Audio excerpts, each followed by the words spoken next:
Hello viewers, आज हम tipping point की समरी की तीसरी एपिसोड के साथ हाजिर हैं। आज की वीडियो में हम बात करेंगे कि अपने मैसेज को किस तरह से स्टिकी बनाया जाए और किस तरह से उसके लिए कंड्यूसिव एनवायरनमेंट प्रोड्यूस की जाए। दोस्तों, 21st सेंचुरी इंसानी तारीख की यूनिक सेंचुरी है। इस सदी में हमें इंफॉर्मेशन इन्फ्लक्स का सामना है। हम लातादाद जराए से बहुत सारी इंफॉर्मेशन हासिल करते हैं, इसमें से ज्यादातर इंफॉर्मेशन हम भूल जाते हैं। हमारे अटेंशन स्पैन्स कम हो रहे हैं। तो ऐसे में ये मुश्किल हो जाता है कि किस तरह अपने मैसेज को और खुसूसन सोशल चेंज के मैसेज को लोगों के दिमागों में बिठाया जाए। मैल्कम ग्लैडवेल इसे स्टिकनेस फैक्टर का नाम देते हैं। हम में से ज्यादातर लोग एक काम को सेट पैटर्न्स के मुताबिक किए चले जाते हैं। वो अपने मैसेज के स्टिकीनेस फैक्टर पर गौर नहीं करते। इसी वजह से उनका मैसेज, उनका कंटेंट फिजल आउट हो जाता है। अपने पॉइंट को प्रूव करने के लिए ग्लैडवेल बच्चों के मशहूर शो सीजम स्ट्रीट का हवाला देते हैं। शो के बनाने वालों का यह ख्याल था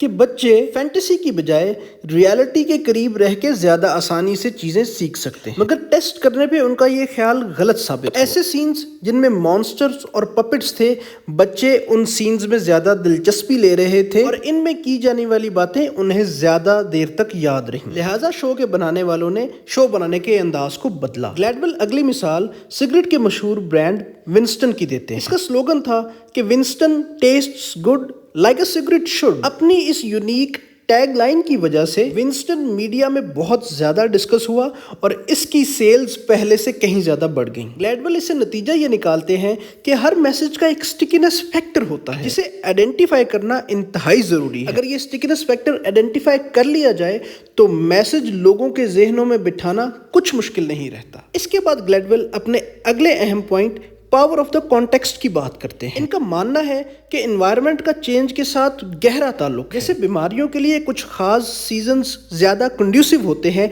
इसी तरह चेंज के लिए खास तरह का एनवायरनमेंट जरूरी है। यहाँ ग्लैडवेल ब्रोकन विंडोज थ्योरी का सहारा लेते हैं, जिस पर हम ऑलरेडी वीडियो बना चुके हैं। इस वीडियो में हमने देखा था कि एनवायरनमेंट का क्राइम रेट के साथ बहुत गहरा ताल्लुक होता है। अगर एनवायरनमेंट में डिसऑर्डर हो तो ये डिसऑर्डर मुजरिमों को ये पैगाम देता है, इस पर्टिकुलर जगह पे रहने वाले लोग अपने इर्द गिर्द का ज्यादा ध्यान नहीं रखते, लिहाजा इस चीज का एहतमाल बहुत कम है कि वो अपने इर्द गिर्द होने वाले जुर्म को रिपोर्ट करें। इसीलिए इस तरह की एनवायरनमेंट में जुर्म बढ़ जाता है। लेकिन हम अपनी एनवायरनमेंट को इतनी ज्यादा अहमियत नहीं देते, जिसकी वजह फंडामेंटल एट्रीब्यूशन एरर है। जिसका मतलब ये है कि हम लोगों की पर्सनैलिटी की एक मजमूई शक्ल अपनी जहन में बिठाते हैं और उसी के मुताबिक एक्ट करते हैं। मिसाल के तौर पे एक इंसान एक ही वक्त में हंसमुख, उदास, एनर्जेटिक और स्लगिश हो सकता है, डिपेंडिंग अपॉन कि उसे किस तरह की सिचुएशन का सामना है। मगर हम इंसान इस तरह से सोचने पे डिजाइन ही नहीं हुए और इसकी वजह हमारा ओरिजिन है। जब इंसान हंटर गैदरर हुआ करता था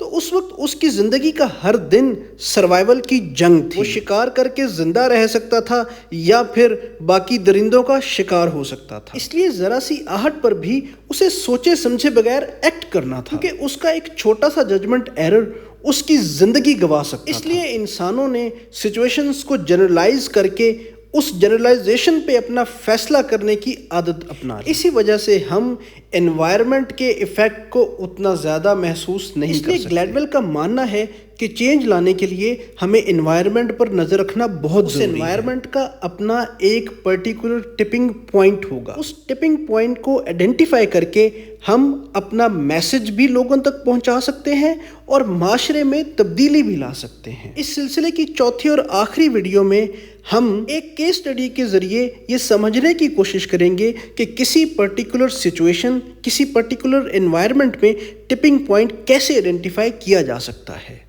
वीडियो पसंद आई हो तो इसे लाइक करें, शेयर करें, चैनल को सब्सक्राइब करें और मज़ीद वीडियोस के लिए हमारे साथ जुड़े रहें।